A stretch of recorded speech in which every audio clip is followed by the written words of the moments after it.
Welcome everyone to a very special Black Friday edition of Pinto Town Hall in honor of Thanksgiving and Black Friday.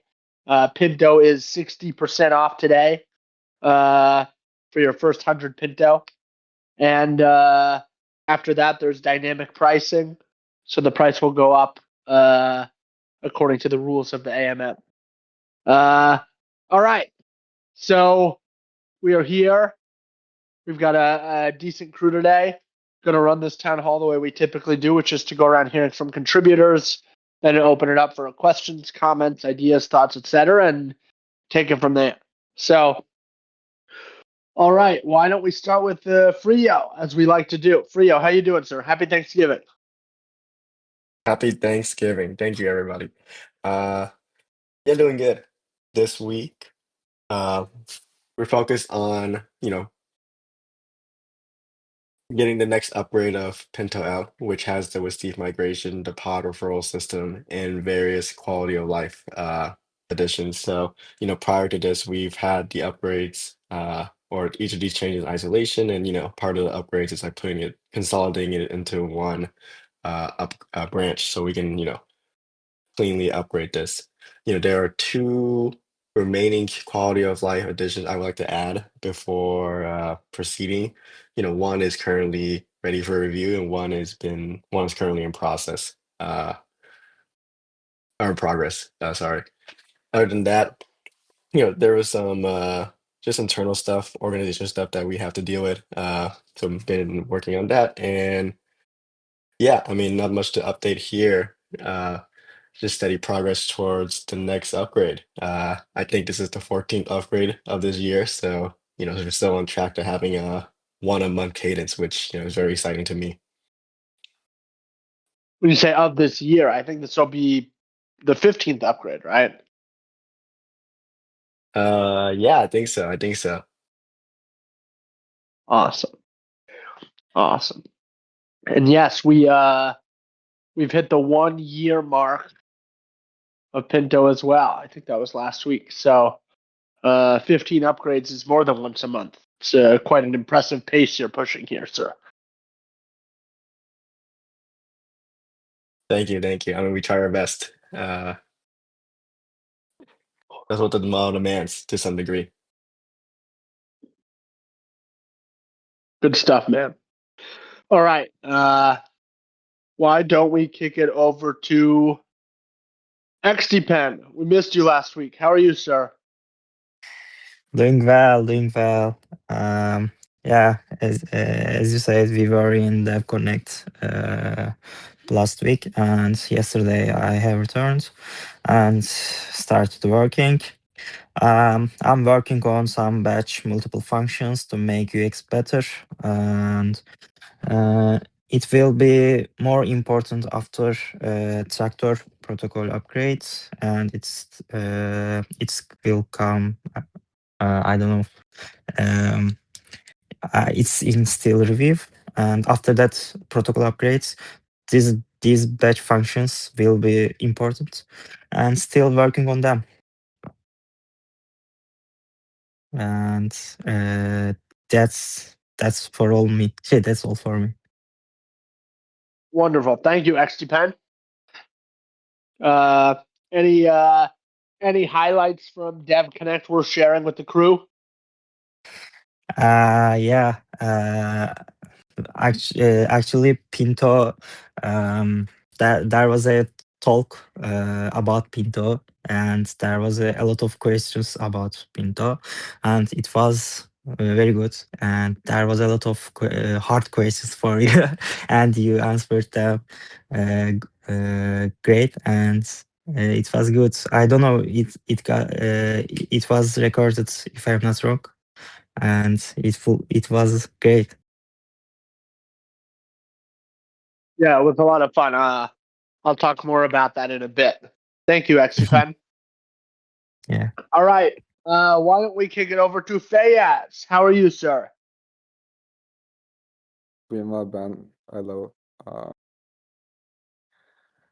As Prior said, we're working on the next way upgrades. Like I'm working our my implementations. Just trying to make ready to merge. That's all, I guess. Thanks, Fayaz.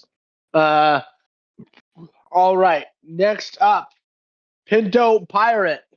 GM, sir. GM, everyone. Doing well over here. On this end, just kind of getting everything finalized and ready for the protocol upgrade with the WISC migration. Specifically at this point, the last thing I'm kind of finishing up is the getting that added to the charting on the UI. So that's for the chart that we have showing the various performance of the different non-Pinto tokens in the system. And so that has its own dedicated chart and then the one big everything chart. So just kind of finalizing that up, and then should be good to go on that front. Awesome. Thanks for that. Anything else worth mentioning, sir? I think that's all at this point. Great. All right. Pintacito, what's up? What's up, Ben? Nothing too much on my end. I'm doing some back office stuff related to our bug bounty program, and otherwise I've continued with the comms, following up with some of the connections that we made at DevConnect, and otherwise continue to focus on the upcoming Nebula launch. Nice. Sounds good. On my end, there was a lot of finishing touches on Buenos Aires. It was quite a nice event. We're just now getting back some of the videos from my talk and the panel, and hopefully soon, as XCPen was mentioning as well, the Pinto workshop that we had. The workshop was particularly fun. We hosted an algo stable FUD session where we allowed for people to raise their fears and concerns, obviously, of which it feels like really the biggest hurdle that we currently face is just a lot of negative sentiment towards algo stables in general. And a lot of that downstream from Terra Luna, etc. And it was a lot of fun to host a workshop, have people ask their questions, sort of get it out there. It was great. So, yeah, it was a good week. This week, been a bit busy with travel and now home for the holidays. But things are good. Excited for these next couple upgrades that are coming out. Yeah, not too much else to report on my end. So with that, going to open up the floor for questions, comments, ideas, thoughts, etc.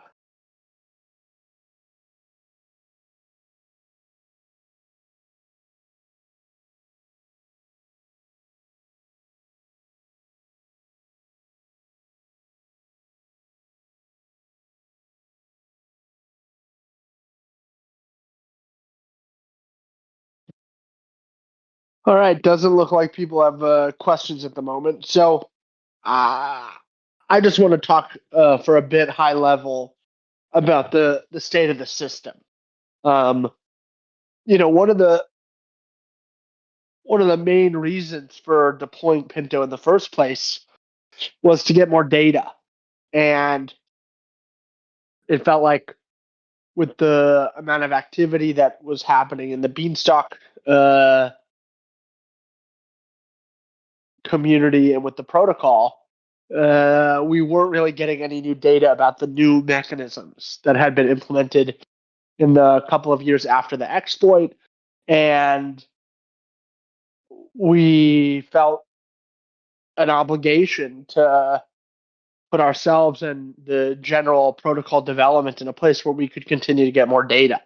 And as we talked about, the deployment of the convert bonus marked really the completion of a chapter in the context of the Beanstalk and now Pinto protocol development, where this was the completion of the fourth layer of incentives.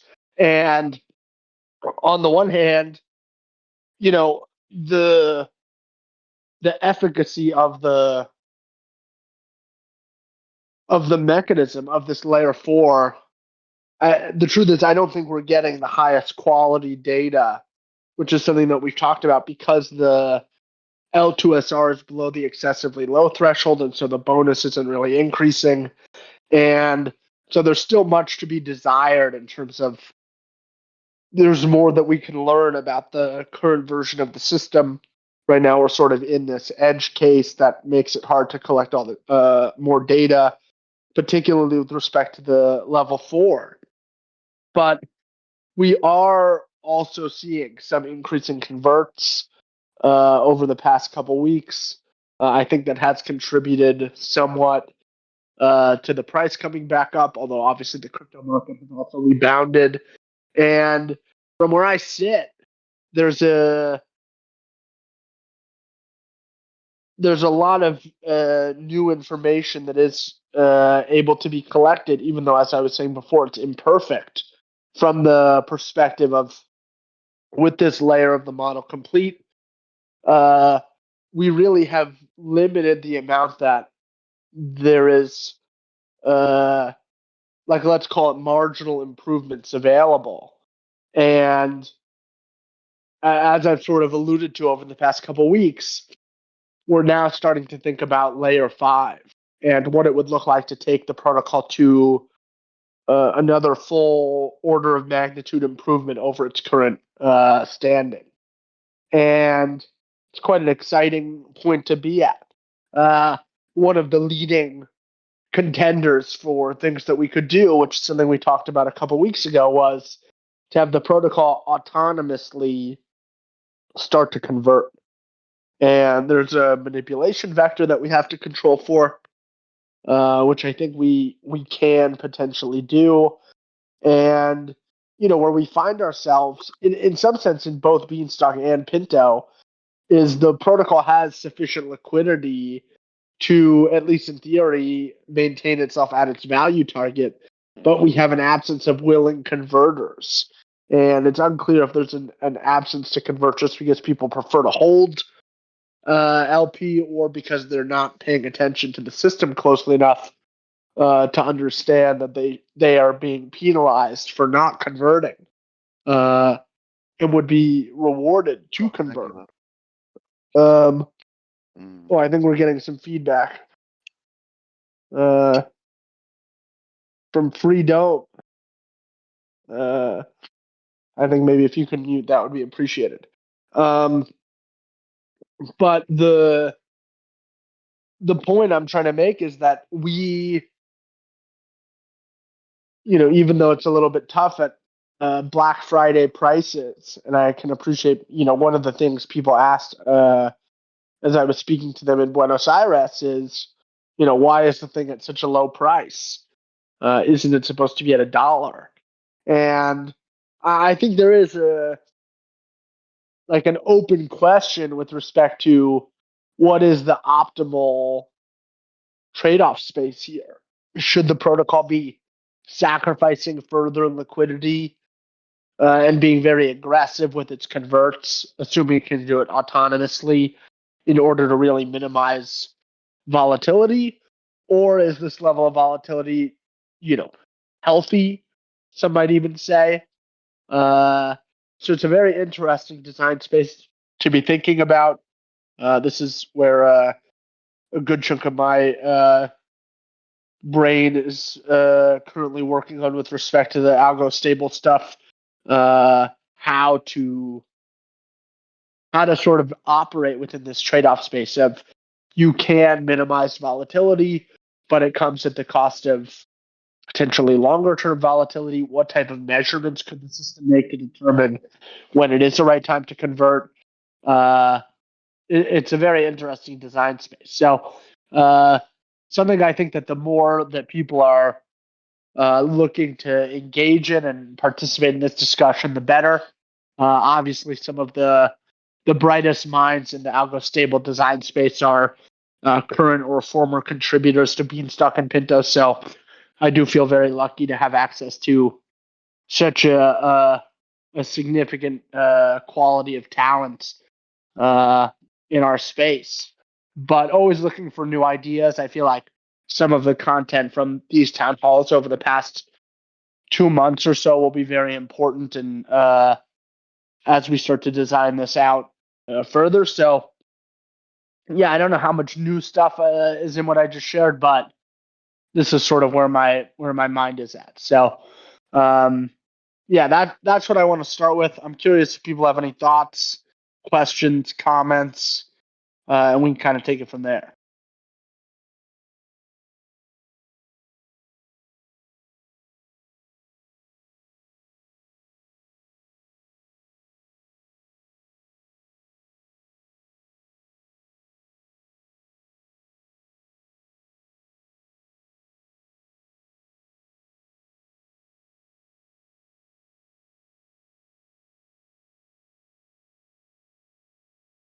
Well, Freedom is server muted, so I don't know if he's speaking. Nice. We unmuted him. Nice. Questions, comments are very much appreciated.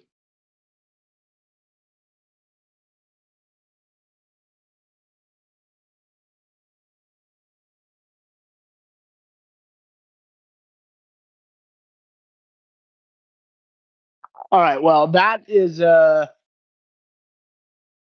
an open topic. I think the more that people want to contribute there, the better. The other thing I want to talk briefly about is just the idea, sort of taking this idea of Pinto perps a little bit further, where the idea is that you can hold, if you're creating derivatives on top of Pinto, there's a positive feedback loop potentially where the stuff that you can create on top of Pinto as like a base stability mechanism, where that stability and the yield from Pinto has the ability to make whatever the utility on top of it is greater. And then through that utility, there can actually be additional utility created for Pinto, or additional value created for Pinto.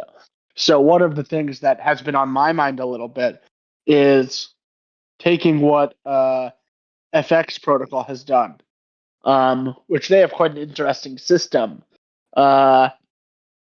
where they have the ability for people to add liquidity to a liquidity pool effectively, and then they allow traders to basically create synthetic, in a way, derivatives positions of leverage long or short on top of that liquidity, where they're effectively deducting,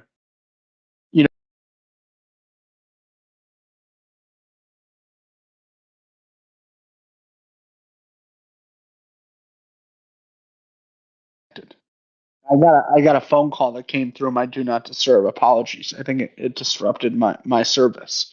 So what I was saying was, FX protocol has this pool of liquidity, much like Pinto, but then what they allow for is for people to mint lever long or lever short positions, basically against that liquidity pool, and they charge holders of these lever long or short positions fees to open and close the positions, and don't charge them any like funding rates or other carrying costs. It's a very interesting model, and I was actually on a panel with one of the people from FX Protocol, and it's a very interesting design.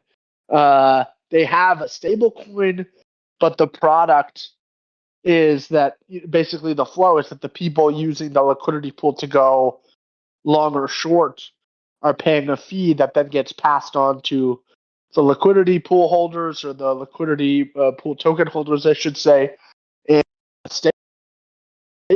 and it's been used to generate a return of, I think it's somewhere between 9 and 14%. And there's basically, to get to the punchline, there's basically nothing preventing Pinto or a model like Pinto from allowing people to use the existing liquidity for other things like this.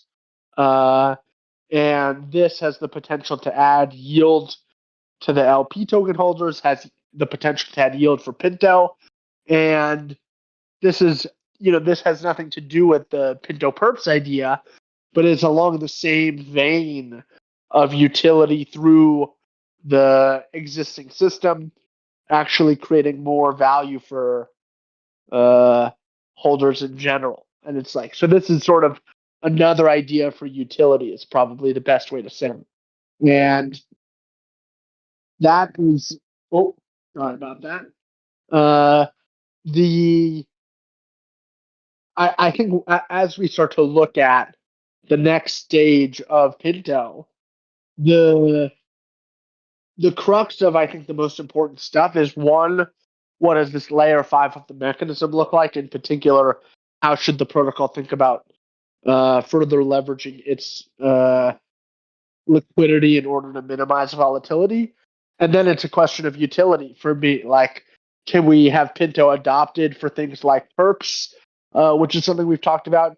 Can we use the existing liquidity for other very unique opportunities, like something that FX is doing that can, each of these things, the further decrease in volatility, the addition of demand through open interest for something like Pinto Perps, the addition of yield through something like an FX USD model on top of Pinto.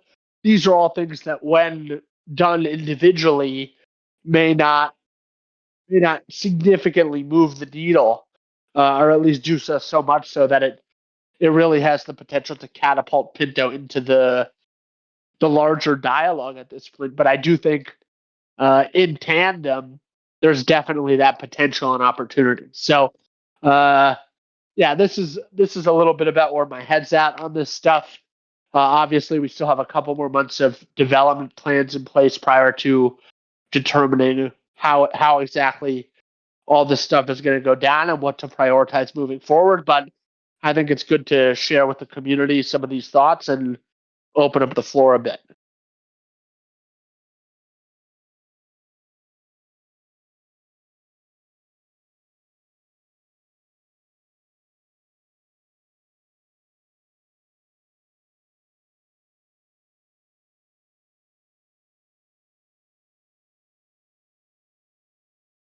So happy to take comments, questions.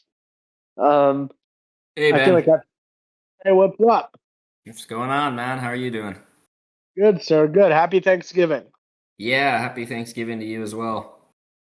And saw some pictures there of you and Buenos Aires, and yeah, and yeah, man, it's good. It's good seeing you out there.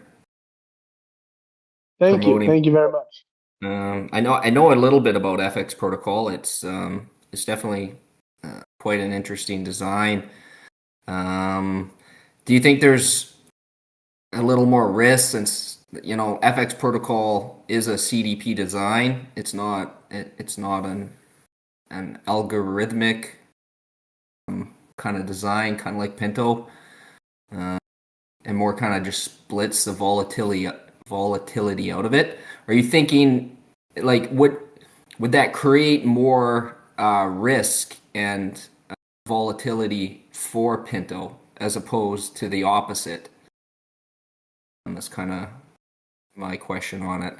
I like the overall idea, though, of kind of expanding Pinto into kind of more of a broader sort of protocol ecosystem, where you have these kind of options for leverage and all of these tools and features that you can play with within the Pinto ecosystem. So that part's pretty cool.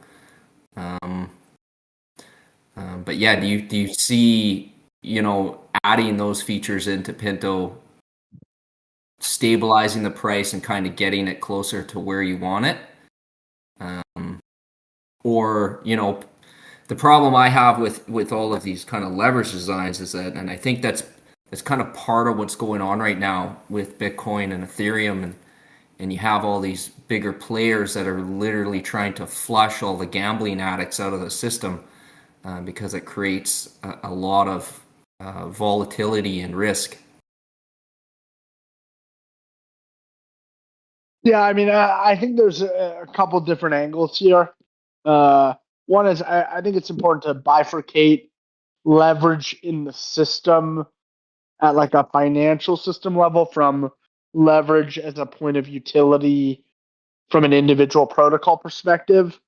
Um, on the one hand, I think you're right that a lot of the volatility we're seeing is leverage related. But the fact of the matter is that leverage is a very powerful tool in finance that I don't think is going away, certainly. And if anything, it feels like the way that the new financial system that hopefully a lot of the work we're doing will be a part of is where you get the same benefits of the modern financial system, where a lot of the efficiency and productivity is due to the incredibly efficient lending systems, but with a lot less of the risk, because you can have on-chain risk management, where you can sort of have the same levels of privacy or better that exist in the current system, but you can also have significantly greater risk management. I think that's over the next couple years, maybe even like decades, that will be a big part of the value prop for an alternate financial system. So I don't think leverage itself is the enemy. I think leverage definitely brings volatility, but leverage is also a very powerful tool for individuals, and the market is supposed to do its thing and manage the risk. And some people who don't manage their risk properly individually get flushed out. To me, that's part of the way the game works. And to me, that whole conversation about leverage is quite distinct from just creating utility for Pinto. And in both the Pinto perps example and this FX protocol example, I think it's, and they're unique in how they work, right? Like the Pinto perps example, the demand for Pinto perps, for open interest in Pinto perps, leads to more demand for Pinto. You're totally right that when open interest comes down because leverage gets flushed out, that will have a short-term negative effect on demand for Pinto as well, right? So it's not like Pinto is immune insofar as it's participating in or facilitating systems like that. But at the same time, if you look at the long-term arc of open interest in crypto in general, it is up and to the right with a long enough time horizon.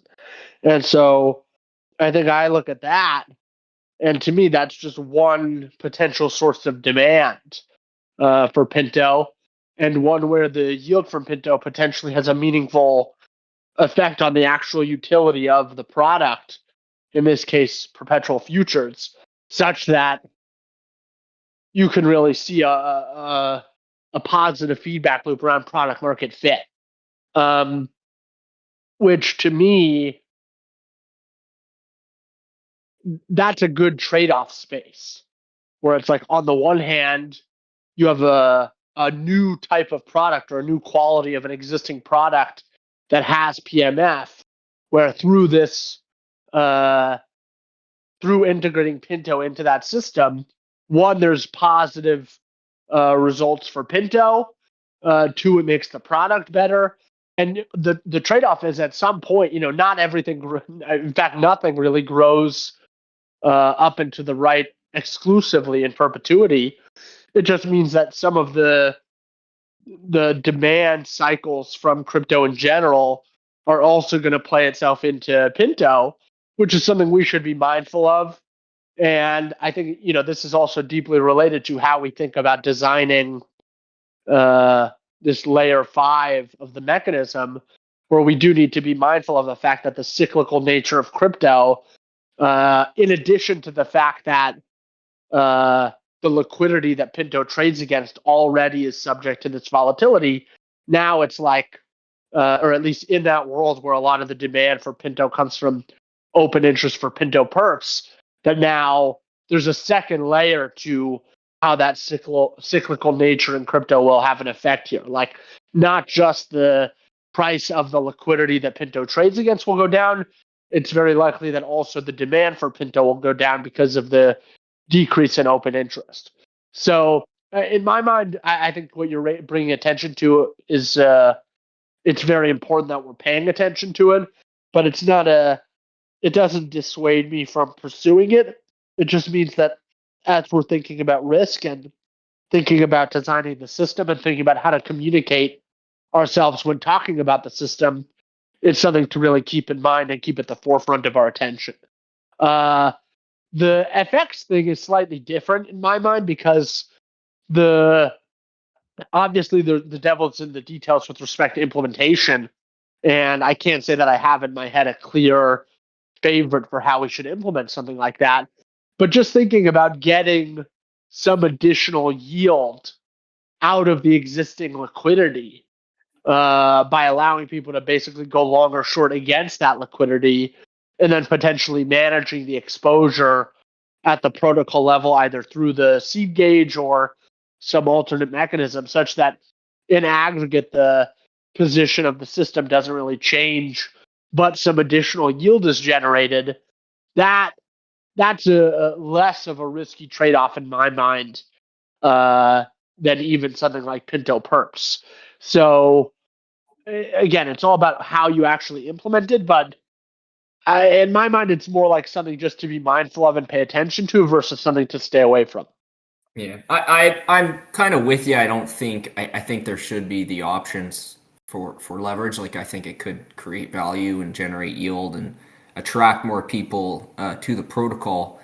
I think it's just more along the lines is that a lot of people in this space can't police themselves properly. There's a fair amount of gambling addictions and issues along those lines. So people, will go all in and do kind of highly risky things. And I found kind of in the past that protocols don't manage that properly or put the proper guardrails in place. So, even FX, they had I think it was last year or some time ago, they had a liquidation event that generated bad debt. And it really hurt the price of the FX token long term. And then just in the October event, I don't know if you heard of Peapods, they had a huge liquidation cascade event as well, and it just again destroyed the price of their token. So I think leverage is a good thing and it generates value. I just want to make sure that Pinto is cautious along there, because you get all this people that overexpose themselves, and then what ends up happening is that everyone blames the protocol. They lose a bit of money, they get a bad taste, and they walk away and don't come back. And we're kind of in a place right now where so many people are just getting tired and are hurt and losing a lot of money. So I think it's important that the protocols,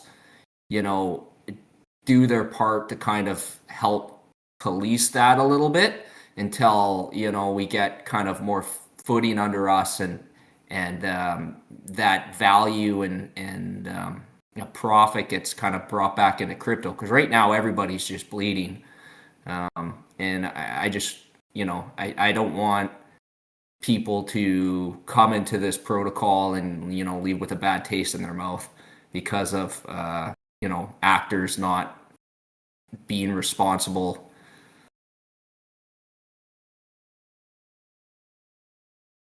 Yeah, it's a very interesting phenomenon where you want to avoid the tragedy of I don't even know. I don't know if it's, I guess you could say it's a tragedy of the commons in some way, although it's not.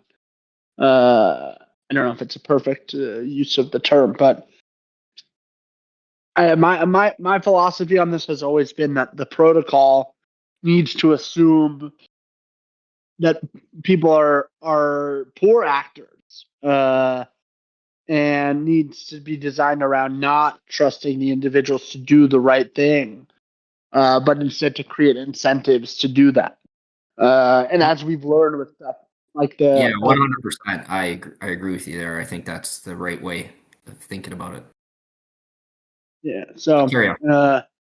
I was just gonna say, like we've learned with the convert bonus, even if the system has very clear incentives in place, it doesn't mean people are going to follow them, right? So there's still an element to have like protocol imposed risk management, and we can't assume that people are going to do the right thing. So yeah, all part of the design.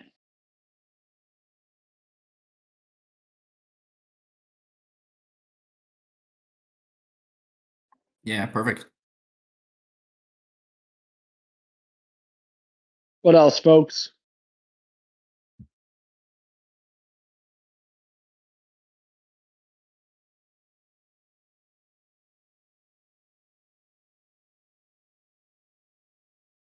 I just wanted to say, I kind of want to go a bit down this road too, but right now it feels like TradFi is really coming at crypto hard, and there's all this push around centralized stable coins, and everyone's trying to get a piece of that by creating their own version of money. And then it links back to treasuries, and really the original creation of this whole space to begin with was to get away from that. And I just hope we win, because there's a lot of pressure right now. Yeah, I appreciate your sentiment very much. One thing that I think has been lost in me personally is the naivete or the blind optimism that we're gonna win no matter what, because the technology's unstoppable. But what we've seen over the past year plus, but really this year, is just how quickly large firms and important people in the space, leaders in the space, are willing to sell out to the banks.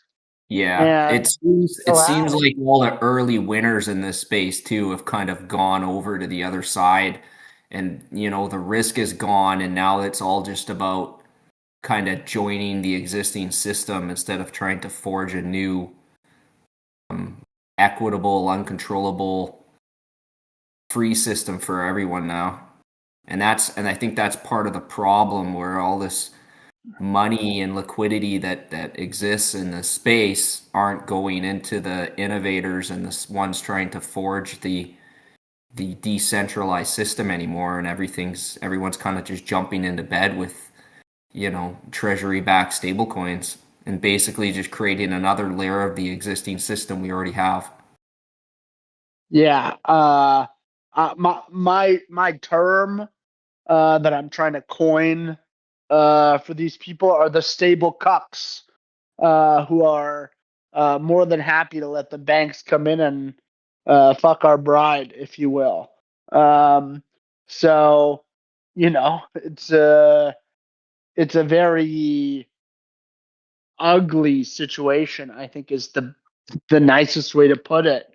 Where, yeah, a lot of the people that I've looked up to and admired are just selling out. And you look at something like and to be fair, I haven't listened to the new interview on the roll up with him, but like Dankrad Feist is quite an example of someone that is at the technical forefront, is on record talking about trying to make Ethereum validation as light as possible so more people can validate, because decentralization is so important, yada yada yada. And then it turns out, oh yeah, he's gonna go work on Tempo, Like, that just sucks. And on the one hand, it seems like the Ethereum Foundation really wasn't paying him properly, and that's that's a shame and a problem in and of itself. But on the other hand, where is the integrity? Where is the principles? Where's the conviction? And yeah, it just sucks. It really sucks. So ultimately, I think going back to like the naivete has been lost, and we're no longer at a point where I think it's a given that this is going to happen. There is a bit of a race here. And I do think that people and like larger tech systems adopting centralized stablecoins first, once you're on crypto rails, once you have a wallet set up to receive currency and you're sort of tapped into the infrastructure, which now I do expect over the next couple years, the vast majority of businesses will get tapped in to the infrastructure. So there's definitely some benefit there, because once you're in, the friction to switching to something like a Pinto is actually much lower. So it's not all the end of the world. There's definitely still a positive there. There's at least a silver lining. But at the same time, these are all social systems, and if the leaders in our community don't care about the values and are willing to sell out in the name of adoption, well, what exactly is being adopted? If it's the same bullshit as before, then what are you really celebrating? What are you championing? But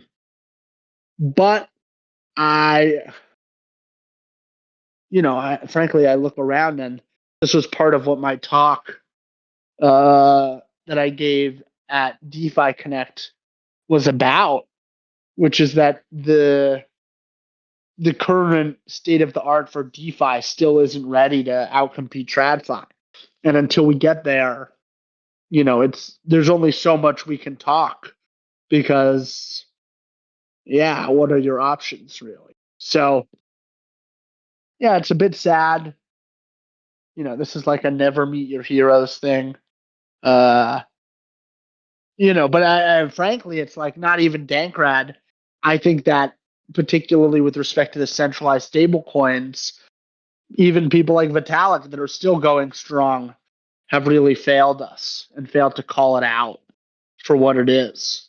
And we posted, and I think we talked about it as well, but we posted this video that we were able to ask during the Trustless conference to a panel including Vitalik, where they presented quite aggressively and confidently that the only thing that matters is trustlessness, and you can't build trustlessness on top of trust. And so trustlessness has to be the base thing. It has to be the first thing. And we asked, well, what about centralized stablecoins? Is that a threat to the trustlessness of the network? And, there was a very long, awkward, all the panels looking around, who's going to answer this? And the answers sucked. They were factually incorrect. They were nonsensical. And Vitalik didn't answer it at all. And so it's like, I don't know what's up, what is going on with our leadership? And it's a big problem.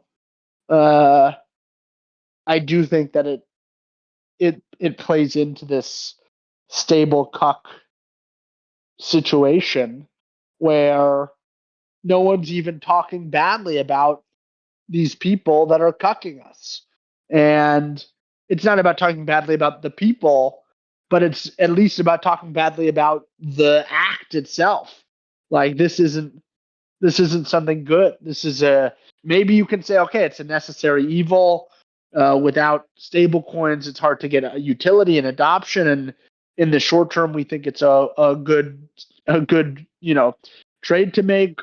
But only if we're mindful that this is a temporary trade and we need alternatives and yada yada. Like, that's a reasonable, respectable, understandable position.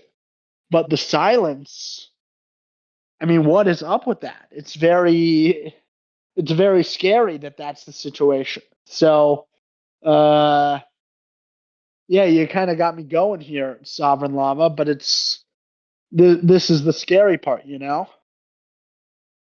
Yeah, I'm with you, man. It's a scary time right now, kind of watching what's going on beneath the surface.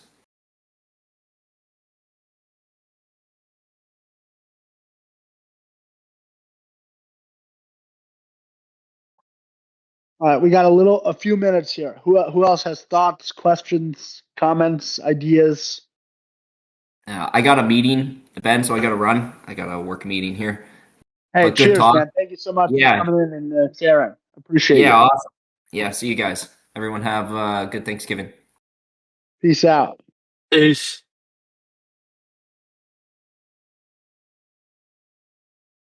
So what else, folks?